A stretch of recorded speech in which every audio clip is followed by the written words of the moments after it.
Capítulo 8. Sobre los 9 cambios.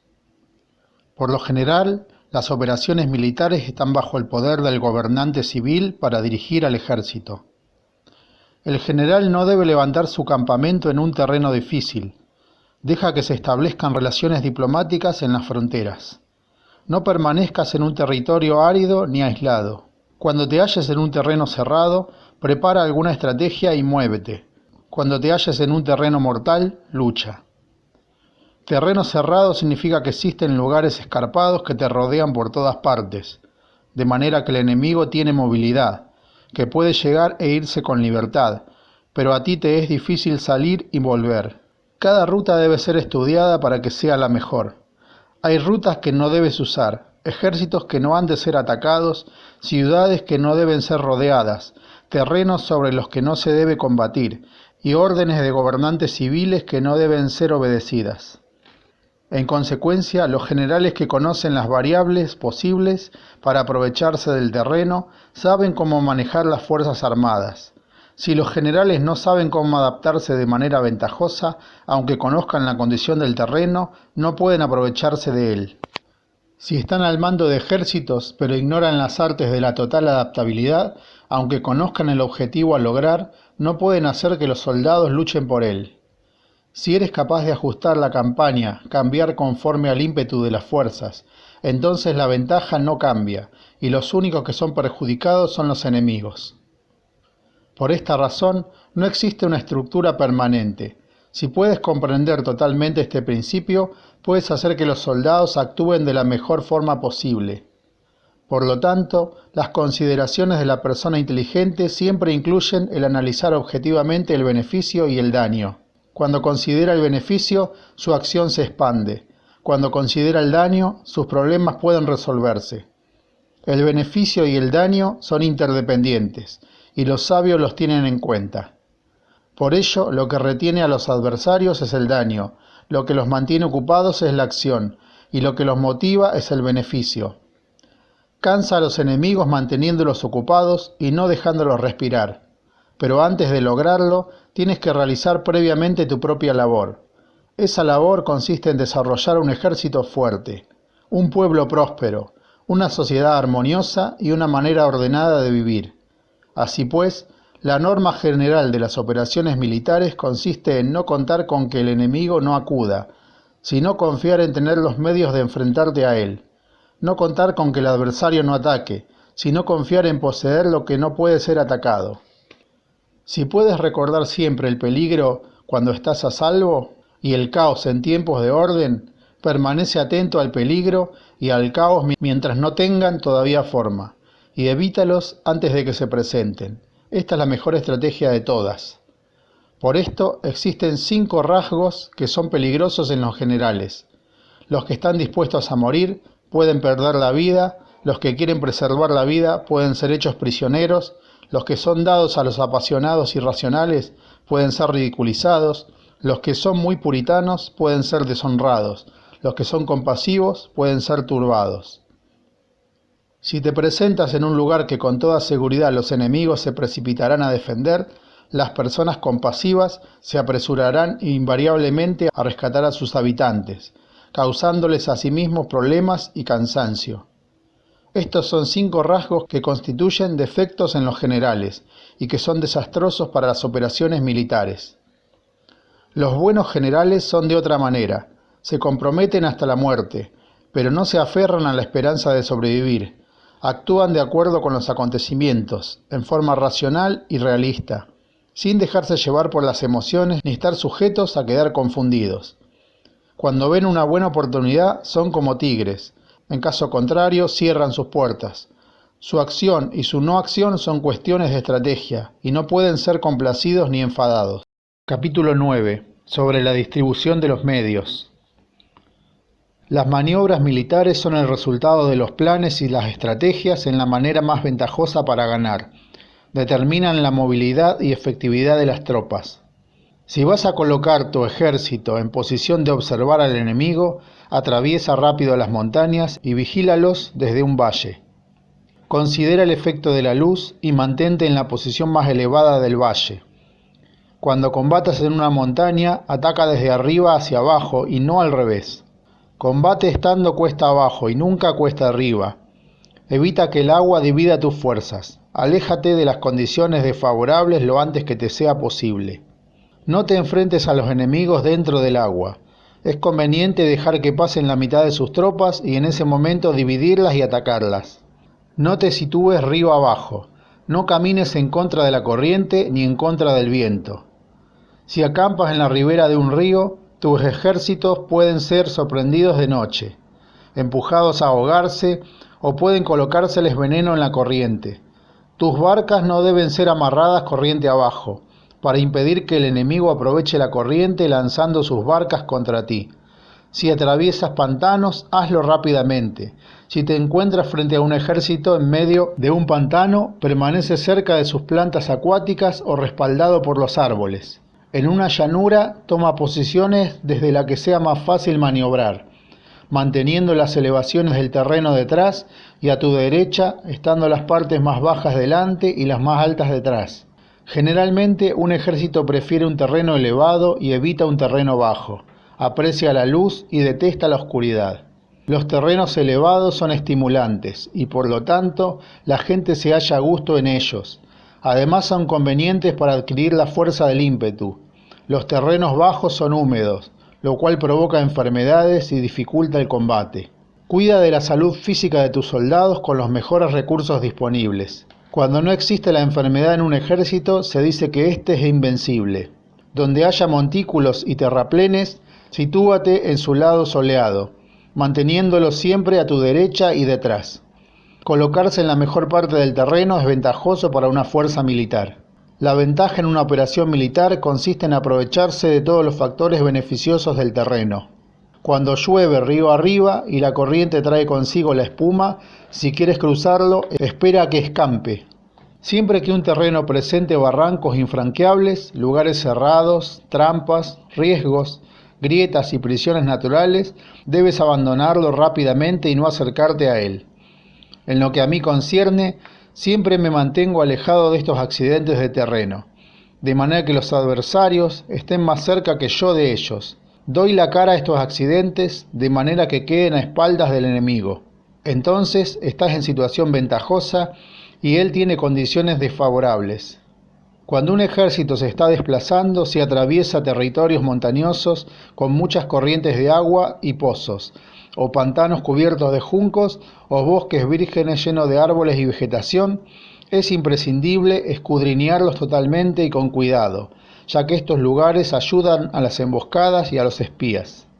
Es esencial bajar del caballo y escudriñar el terreno, por si existen tropas escondidas para tenderte una emboscada. También podría ser que hubiera espías al acecho observándote y escuchando tus instrucciones y movimientos. Cuando el enemigo está cerca pero permanece en calma, quiere decir que se halla en una posición fuerte. Cuando está lejos pero intenta provocar hostilidades, quiere que avances. Si además su posición es accesible, eso quiere decir que le es favorable. Si un adversario no conserva la posición que le es favorable por las condiciones del terreno y se sitúa en otro lugar conveniente, debe ser porque existe alguna ventaja táctica para obrar de esta manera. Si se mueven los árboles es que el enemigo se está acercando. Si hay obstáculos entre los matorrales es que has tomado un mal camino. La idea de poner muchos obstáculos entre la maleza es hacerte pensar que existen tropas emboscadas escondidas en medio de ella. Si los pájaros alzan el vuelo, hay tropas emboscadas en el lugar. Si los animales están asustados, existen tropas atacantes. Si se elevan columnas de polvo altas y espesas, hay carros que se están acercando. Si son bajas y anchas, se acercan soldados a pie. Humaredas esparcidas significan que se está cortando leña. Pequeñas polvaredas que van y vienen indican que hay que levantar el campamento. Si los emisarios del enemigo pronuncian palabras humildes, mientras que éste incrementa sus preparativos de guerra, esto quiere decir que va a avanzar. Cuando se pronuncian palabras altisonantes y se avanza ostentosamente, es señal de que el enemigo se va a retirar. Si sus emisarios vienen con palabras humildes, envía espías para observar al enemigo y comprobarás que está aumentando sus preparativos de guerra. Cuando los carros ligeros salen en primer lugar y se sitúan en los flancos, están estableciendo un frente de batalla. Si los emisarios llegan pidiendo la paz sin firmar un tratado, significa que están tramando algún complot. Si el enemigo dispone rápidamente sus carros en filas de combate, es que está esperando refuerzos. No se precipitarán para un encuentro ordinario, si no entienden que se les ayudará, o debe haber una fuerza que se halla a distancia y que es esperada en un determinado momento para unir sus tropas y atacarte. Conviene anticipar, prepararse inmediatamente para esta eventualidad. Si la mitad de sus tropas avanza y la otra mitad retrocede, es que el enemigo piensa atraerte a una trampa. El enemigo está fingiendo en este caso confusión y desorden para incitarte a que avances. Si los soldados enemigos se apoyan unos en otros, es que están hambrientos. Si los aguadores beben en primer lugar, es que las tropas están sedientas. Si el enemigo ve una ventaja pero no la aprovecha, es que está cansado. Si los pájaros se reúnen en el campo enemigo, es que el lugar está vacío. Si hay pájaros sobrevolando una ciudad, el ejército ha huido.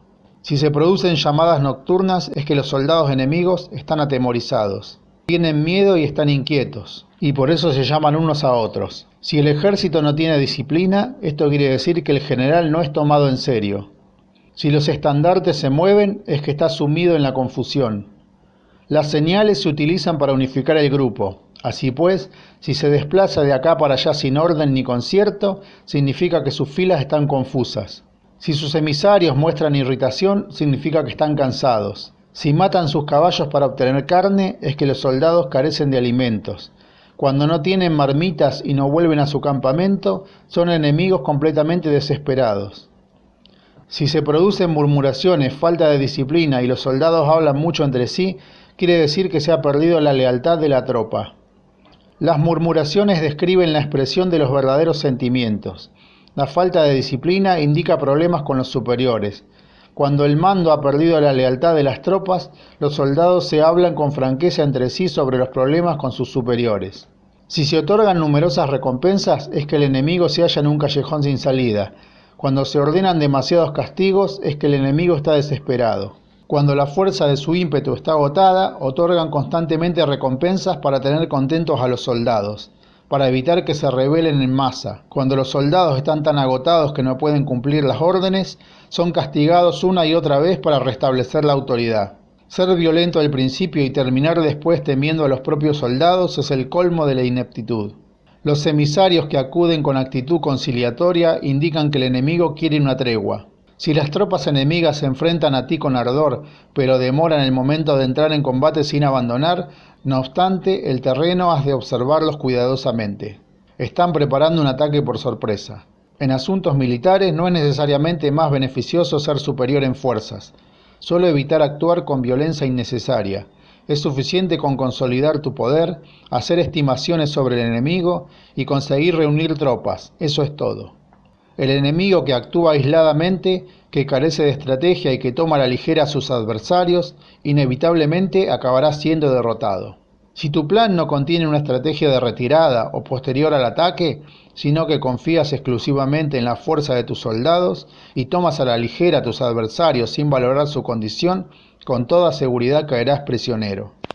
Si se castiga a los soldados antes de haber conseguido que sean leales al mando, no obedecerán, y si no obedecen, serán difíciles de emplear. Tampoco podrán ser empleados si no se lleva a cabo ningún castigo, incluso después de haber obtenido su lealtad. Cuando existe un sentimiento subterráneo de aprecio y confianza, y los corazones de los soldados están ya vinculados al mando, si se relaja la disciplina, los soldados se volverán arrogantes y será imposible emplearlos. Por lo tanto, dirígelos mediante el arte civilizado y unifícalos mediante las artes marciales. Esto significa una victoria continua. Arte civilizado significa humanidad, y artes marciales significan reglamentos. Mándalos con humanidad y benevolencia. Unifícalos de manera estricta y firme. Cuando la benevolencia y la firmeza son evidentes, es posible estar seguro de la victoria. Cuando las órdenes se dan de manera clara, sencilla y consecuente a las tropas, éstas las aceptan. Cuando las órdenes son confusas, contradictorias y cambiantes, las tropas no las aceptan o no las entienden. Cuando las órdenes son razonables, justas, sencillas, claras y consecuentes, existe una satisfacción recíproca entre el líder y el grupo. Capítulo 10. Sobre la topología. Algunos terrenos son fáciles, otros difíciles, algunos neutros, otros estrechos, accidentados o abiertos. Cuando el terreno sea accesible, sé el primero en establecer tu posición, eligiendo las alturas soleadas, una posición que sea adecuada para transportar los suministros. Así tendrás ventaja cuando libres la batalla. Cuando estés en un terreno difícil de salir, estás limitado. En este terreno, si tu enemigo no está preparado, puedes vencer si sigues adelante, pero si el enemigo está preparado y sigues adelante, tendrás muchas dificultades para volver de nuevo a él, lo cual jugará en contra tuya. Cuando es un terreno desfavorable para ambos bandos, se dice que es un terreno neutro. En un terreno neutro, incluso si el adversario te ofrece una ventaja, no te aproveches de ella, retírate, induciendo a salir a la mitad de las tropas enemigas. Y entonces, caes sobre él aprovechándote de esa condición favorable. En un terreno estrecho, si eres el primero en llegar, debes ocuparlo totalmente y esperar al adversario. Si él llega antes, no lo persigas si bloquea los desfiladeros. Persíguelo solo si no los bloquea. En terreno accidentado, si eres el primero en llegar, debes ocupar sus puntos altos y soleados y esperar al adversario. Si éste los ha ocupado antes, retírate y no lo persigas. En un terreno abierto, la fuerza del ímpetu se encuentra igualada, y es difícil provocarle a combatir de manera desventajosa para él. Entender estas 6 clases de terrenos es la responsabilidad principal del general, y es imprescindible considerarlos. Estas son las configuraciones del terreno. Los generales que las ignoran salen derrotados. Así pues, entre las tropas están las que huyen, las que se retraen, las que se derrumban, las que se rebelan y las que son derrotadas. Ninguna de estas circunstancias constituye desastres naturales, sino que son debido a los errores de los generales. Las tropas que tienen el mismo ímpetu, pero que atacan en proporción de 1 contra 10, salen derrotadas. Los que tienen tropas fuertes, pero cuyos oficiales son débiles, quedan retraídos. Los que tienen soldados débiles al mando de oficiales fuertes, se verán en apuros. Cuando los oficiales superiores están encolerizados y son violentos, y se enfrentan al enemigo por su cuenta y por despecho, y cuando los generales ignoran sus capacidades, el ejército se desmoronará. Como norma general, para poder vencer al enemigo, todo el mando militar debe tener una sola intención y todas las fuerzas militares deben cooperar. Cuando los generales son débiles y carecen de autoridad, cuando las órdenes no son claras, cuando oficiales y soldados no tienen solidez y las formaciones son anárquicas, se produce revuelta. Los generales que son derrotados son aquellos que son incapaces de calibrar a los adversarios. Entran en combate con fuerzas superiores en número o mejor equipadas, y no seleccionan a sus tropas según los niveles de preparación de las mismas. Si empleas soldados sin seleccionar a los preparados de los no preparados, a los arrojados y a los timoratos, te estás buscando tu propia derrota. Estas son las 6 maneras de ser derrotado. La comprensión de estas situaciones es la responsabilidad suprema de los generales y deben ser consideradas. La primera es no calibrar el número de fuerzas. La segunda, la ausencia de un sistema claro de recompensas y castigos. La tercera, la insuficiencia de entrenamiento. La cuarta es la pasión irracional. La quinta es la ineficiencia de la ley del orden. Y la sexta es el fallo de no seleccionar a los soldados fuertes y resueltos. La configuración del terreno puede ser un apoyo para el ejército. Para los jefes militares, el curso de la acción adecuada es calibrar al adversario para asegurar la victoria y calcular los riesgos y las distancias. Salen vencedores los que libran batallas conociendo estos elementos. Salen derrotados los que luchan ignorándolos. Por lo tanto, cuando las leyes de la guerra señalan una victoria segura, es claramente apropiado entablar batalla, incluso si el gobierno ha dado órdenes de no atacar. Si las leyes de la guerra no indican una victoria segura, es adecuado no entrar en batalla, aunque el gobierno haya dado la orden de atacar. De este modo se avanza sin pretender la gloria, se ordena la retirada sin evitar la responsabilidad, con el único propósito de proteger a la población, y en beneficio también del gobierno. Así se rinde un servicio valioso a la nación. Avanzar y retirarse en contra de las órdenes del gobierno no se hace por interés personal, sino para salvaguardar las vidas de la población y en auténtico beneficio del gobierno. Servidores de esta talla son muy útiles para un pueblo. Mira por tus soldados como miras por un recién nacido. Así estarán dispuestos a seguirte hasta los valles más profundos. Cuida de tus soldados como cuidas de tus queridos hijos, y morirán gustosamente contigo. Pero si eres tan amable con ellos que no los puedes utilizar, si eres tan indulgente que no les puedes dar órdenes, tan informal que no puedes disciplinarlos, tus soldados serán como niños mimados y por lo tanto inservibles. Las recompensas no deben utilizarse solas, ni deben confiarse solamente en los castigos. En caso contrario, las tropas como niños mimosos se acostumbrarán a disfrutar o a quedar resentidos por todo. Esto es dañino y los vuelve inservibles. Si sabes que tus soldados son capaces de atacar, pero ignoras si el enemigo es invulnerable a un ataque, tienes solo la mitad de posibilidades de ganar. Si sabes que tu enemigo es vulnerable a un ataque, pero ignoras si tus soldados son capaces de atacar, solo tienes la mitad de posibilidades de ganar. Si sabes que el enemigo es vulnerable a un ataque y tus soldados pueden llevarlo a cabo, pero ignoras si la condición del terreno es favorable para la batalla, tienes la mitad de probabilidades de ganar. Por lo tanto, los que conocen las artes marciales no pierden el tiempo cuando efectúan sus movimientos, ni se agotan cuando atacan. Debido a esto se dice que cuando te conoces a ti mismo y conoces a los demás, la victoria no es un peligro. Cuando conoces el cielo y la tierra, la victoria es inagotable. Capítulo 11. Sobre las 9 clases de terreno. Conforme a las leyes de las operaciones militares, existen 9 clases de terreno. Si intereses locales luchan entre sí en su propio territorio, a este se le llama terreno de dispersión. Cuando los soldados están apegados a su casa y combaten cerca de su hogar, pueden ser dispersados con facilidad. Cuando penetras en un territorio ajeno, pero no lo haces en profundidad, a este se le llama territorio ligero. Esto significa que los soldados pueden regresar fácilmente. El territorio que puede resultarte ventajoso si lo tomas y ventajoso al enemigo si es él quien lo conquista, se llama terreno clave. Un terreno de lucha inevitable es cualquier enclave defensivo o paso estratégico. Un territorio igualmente accesible para ti y para los demás se llama terreno de comunicación. El territorio que está rodeado por 3 territorios rivales y es el primero en proporcionar libre acceso a él a todo el mundo se llama terreno de intersección. El terreno de intersección es aquel en el que convergen las principales vías de comunicación uniéndolas entre sí. Sé el primero en ocuparlo y la gente tendrá que ponerse de tu lado. Si lo obtienes te encuentras seguro, si lo pierdes corres peligro. Cuando penetras en profundidad en un territorio ajeno y dejas detrás muchas ciudades y pueblos, a este terreno se le llama difícil. Es un terreno del que es difícil regresar.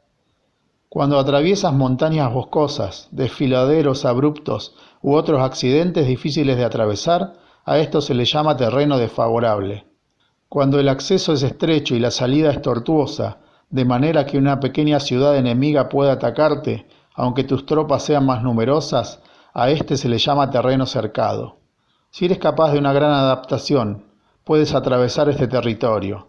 Si solo puedes sobrevivir en un territorio luchando con rapidez, y si es fácil morir si no lo haces, a este se le llama terreno mortal. Las tropas que se encuentran en un terreno mortal están en la misma situación que si se encontraran en una barca que se hunde o en una casa ardiendo. Así pues, no combatas en un terreno de dispersión, no te detengas en un terreno ligero, no ataques en un terreno clave, ocupado por el enemigo, no dejes que tus tropas sean divididas en un terreno de comunicación. En terrenos de intersección establece comunicaciones, en terrenos difíciles entra aprovisionado, en terrenos desfavorables continúa marchando, en terrenos cercados haz planes, en terrenos mortales lucha. En un terreno de dispersión los soldados pueden huir. Un terreno ligero es cuando los soldados han penetrado en territorio enemigo, pero todavía no tienen las espaldas cubiertas. Por eso, sus mentes no están realmente concentradas y no están listos para la batalla. No es ventajoso atacar al enemigo en un terreno clave. Lo que es ventajoso es llegar el primero a él. No debe permitirse que quede aislado el terreno de comunicación, para poder servirse de las rutas de suministros. En terrenos de intersección estarás a salvo si estableces alianzas. Si las pierdes, te encontrarás en peligro. En terrenos difíciles, entrar aprovisionado significa reunir todo lo necesario para estar allí mucho tiempo. En terrenos desfavorables, ya que no puedes atrincherarte en ello, debes apresurarte a salir. En terrenos cercados, introduce tácticas sorpresivas. Si las tropas caen en un terreno mortal, todo el mundo luchará de manera espontánea. Por esto se dice, sitúa a las tropas en un terreno mortal y sobrevivirán. Los que eran antes considerados como expertos en el arte de la guerra eran capaces de hacer que el enemigo perdiera contacto entre su vanguardia y su retaguardia.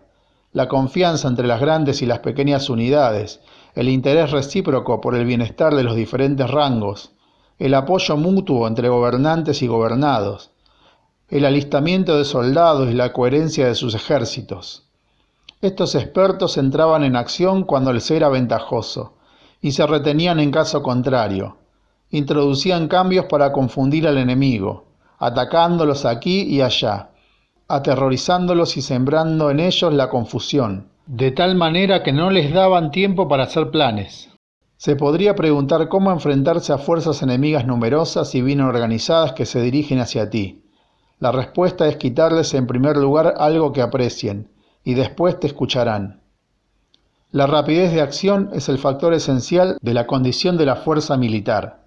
Aprovechándose de los errores de los adversarios, desplazándose por caminos que no esperan y atacando cuando no están en guardia. Esto significa que para aprovecharse de la falta de preparación, de visión y de cautela de los adversarios, es necesario actuar con rapidez y que si dudas, esos errores no te servirán de nada.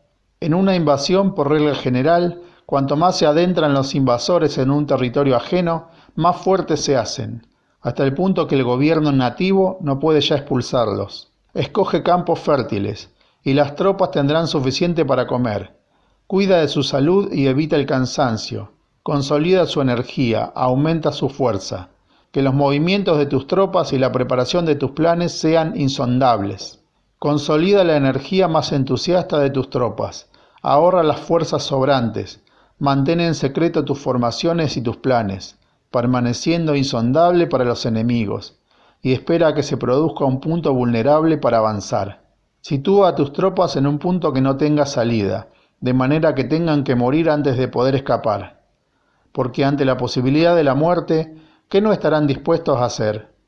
Los guerreros dan entonces lo mejor de sus fuerzas. Cuando se hallan ante un grave peligro, pierden el miedo. Cuando no hay ningún sitio a donde ir, permanecen firmes. Cuando están totalmente implicados en un terreno, se aferran a él. Si no tienen otra opción, lucharán hasta el final. Por esta razón, los soldados están vigilantes sin tener que ser estimulados.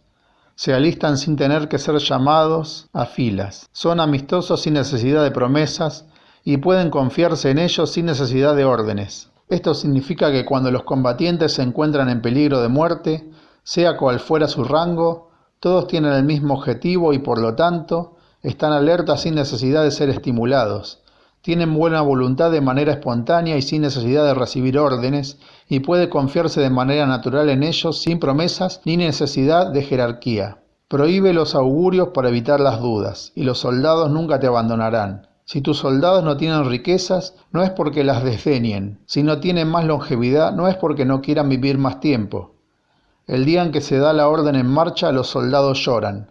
Así pues, una operación militar preparada con pericia debe ser como una serpiente veloz que contraataca con su cola cuando alguien la ataca por la cabeza, contraataca con la cabeza cuando alguien la ataca por la cola y contraataca con cabeza y cola cuando alguien la ataca por el medio. Esta imagen representa el método de una línea de batalla que responde velozmente cuando es atacada. Un manual de 8 formaciones clásicas de batalla dice: haz del frente la retaguardia. Haz de la retaguardia el frente, con 4 cabezas y 8 colas. Haz que la cabeza esté en todas partes y cuando el enemigo arremeta por el centro, cabeza y cola acudirán al rescate. Puede preguntarse la cuestión de si es posible hacer que una fuerza militar sea como una serpiente rápida. La respuesta es afirmativa. Incluso las personas que se tienen antipatía, encontrándose en el mismo barco, se ayudarán entre sí en caso de peligro de zozobrar. Es la fuerza de la situación la que hace que esto suceda. Por esto, No basta con depositar la confianza en caballos atados y ruedas fijas. Se atan los caballos para formar una línea de combate estable, y se fijan las ruedas para hacer que los carros no puedan moverse. Pero aún así, esto no es suficientemente seguro ni puede confiarse en ello. Es necesario permitir que haya variantes a los cambios que se hacen, poniendo a los soldados en situaciones mortales, de manera que combatan de forma espontánea y se ayuden unos a otros codo con codo. Este es el camino de la seguridad y de la obtención de una victoria cierta. La mejor organización es hacer que se exprese el valor y mantenerlo constante. Tener éxito tanto con tropas débiles como con tropas aguerridas se basa en la configuración de las circunstancias. Si obtienes la ventaja del terreno, puedes vencer a los adversarios incluso con tropas ligeras y débiles. ¿Cuánto más te sería posible si tienes tropas poderosas y aguerridas? Lo que hace posible la victoria a ambas clases de tropas es las circunstancias del terreno. Por lo tanto, los expertos en operaciones militares logran la cooperación de la tropa, de tal manera que dirigir un grupo es como dirigir a un solo individuo que no tiene más que una sola opción. Corresponde al general ser tranquilo, reservado, justo y metódico. Sus planes son tranquilos y absolutamente secretos para que nadie pueda descubrirlos. Su mando es justo y metódico, así que nadie se atreve a tomarlo a la ligera. Puede mantener a sus soldados sin información y en completa ignorancia de sus planes. Cambia sus acciones y revisa sus planes, de manera que nadie pueda reconocerlos. Cambia de lugar su emplazamiento y se desplaza por caminos sinuosos, de manera que nadie pueda anticiparse. Puedes ganar cuando nadie puede entender en ningún momento cuáles son tus intenciones. Dice un gran hombre: el principal engaño que se valora en las operaciones militares no se dirige solo a los enemigos, sino que empieza por las propias tropas, para hacer que lo sigan a uno sin saber a dónde van. Cuando un general fija una meta a sus tropas, es como el que sube a un lugar elevado y después retira la escalera. Cuando un general se adentra muy en el interior del territorio enemigo, está poniendo a prueba todo su potencial. Ha hecho quemar las naves a sus tropas y destruir sus casas. Así las conduce como un rebaño y todos ignoran hacia dónde se encaminan. Incumbe a los generales reunir a los ejércitos y ponerlos en situaciones peligrosas. También han de examinar las adaptaciones a los diferentes terrenos, las ventajas de concentrarse o dispersarse y las pautas de los sentimientos y situaciones humanas. Cuando se habla de ventajas y de desventajas, de la concentración y de la dispersión, quiere decir que las pautas de los comportamientos humanos cambian según los diferentes tipos de terreno. En general, la pauta general de los invasores es unirse cuando están en el corazón del territorio enemigo, pero tienden a dispersarse cuando están en las franjas fronterizas. Cuando dejas tu territorio y atraviesas la frontera en una operación militar, te hallas en un terreno aislado. Cuando es accesible desde todos los puntos, es un terreno de comunicación. Cuando te adentras en profundidad, estás en un terreno difícil. Cuando penetras poco, estás en un terreno ligero. Cuando tus espaldas se hallan espesuras infranqueables y delante pasajes estrechos, estás en un terreno cercado. Cuando no haya ningún sitio donde ir, se trata de un terreno mortal. Así pues, en un terreno de dispersión, yo unificaría las mentes de los soldados. En un terreno ligero, las mantendría en contacto. En un terreno clave, les haría apresurarse para tomarlo. En un terreno de intersección, prestaría atención a la defensa. En un terreno de comunicación, establecería sólidas alianzas. En un terreno difícil, aseguraría suministros continuados. En un terreno desfavorable, urgiría a mis tropas a salir rápidamente de él. En un terreno cercado, cerraría las entradas. En un terreno mortal, indicaría a mis tropas que no existe ninguna posibilidad de sobrevivir. Por esto, la psicología de los soldados consiste en resistir cuando se ven rodeados, luchar cuando no puede evitarse y obedecer en casos extremos. Hasta que los soldados no se ven rodeados, no tienen la determinación de resistir al enemigo hasta alcanzar la victoria. Cuando están desesperados, presentan una defensa unificada. Por ello, los que ignoran los planes enemigos no pueden preparar alianzas.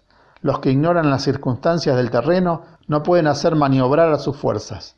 Los que no utilizan guías locales no pueden aprovecharse del terreno. Los militares de un gobierno eficaz deben conocer todos estos factores.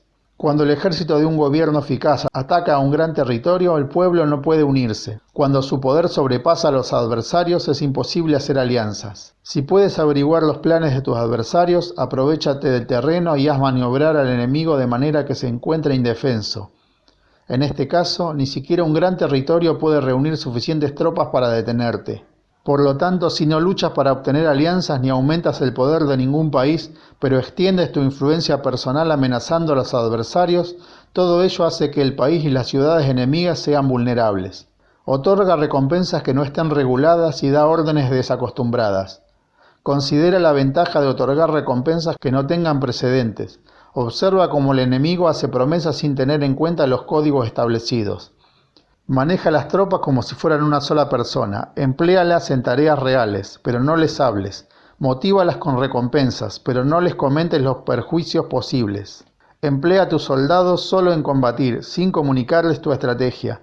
Déjalos conocer los beneficios que les esperan, pero no les hables de los daños potenciales.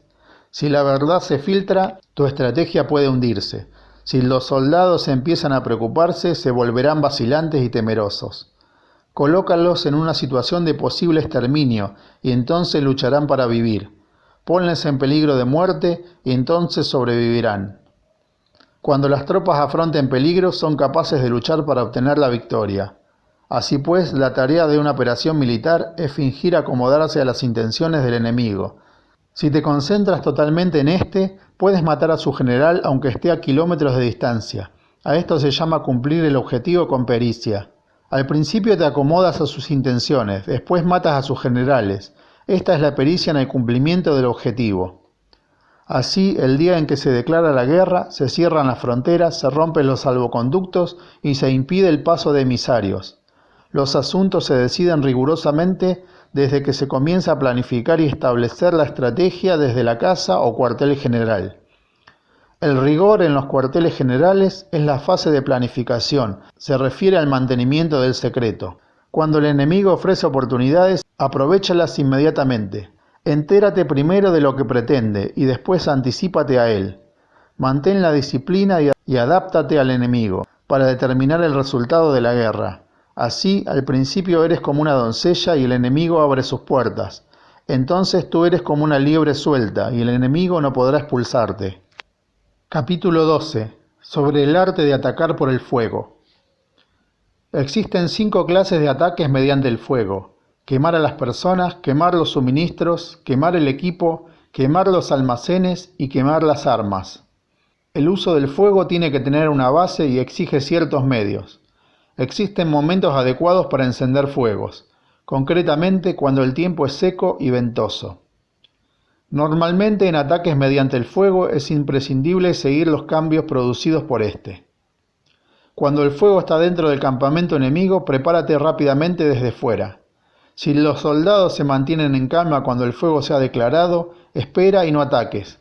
Cuando el fuego alcance su punto álgido, síguelo si puedes, si no, espera. En general el fuego se utiliza para sembrar la confusión en el enemigo y así poder atacarlo. Cuando el fuego pueda ser prendido en campo abierto, no esperes a hacerlo en su interior. Hazlo cuando sea oportuno. Cuando el fuego sea atizado por el viento, no ataques en dirección contraria a este. No es eficaz luchar contra el ímpetu del fuego, porque el enemigo luchará en este caso hasta la muerte. Si ha soplado el viento durante el día, a la noche amainará. Un viento diurno cesará al anochecer, un viento nocturno cesará al amanecer. Los ejércitos han de saber que existen variantes de las 5 clases de ataque mediante el fuego y adaptarse a estas de manera racional. No basta saber cómo atacar a los demás con el fuego, es necesario saber cómo impedir que los demás te ataquen a ti. Así pues, la utilización del fuego para apoyar un ataque significa claridad, y la utilización del agua para apoyar un ataque significa fuerza. El agua puede incomunicar pero no puede arrasar.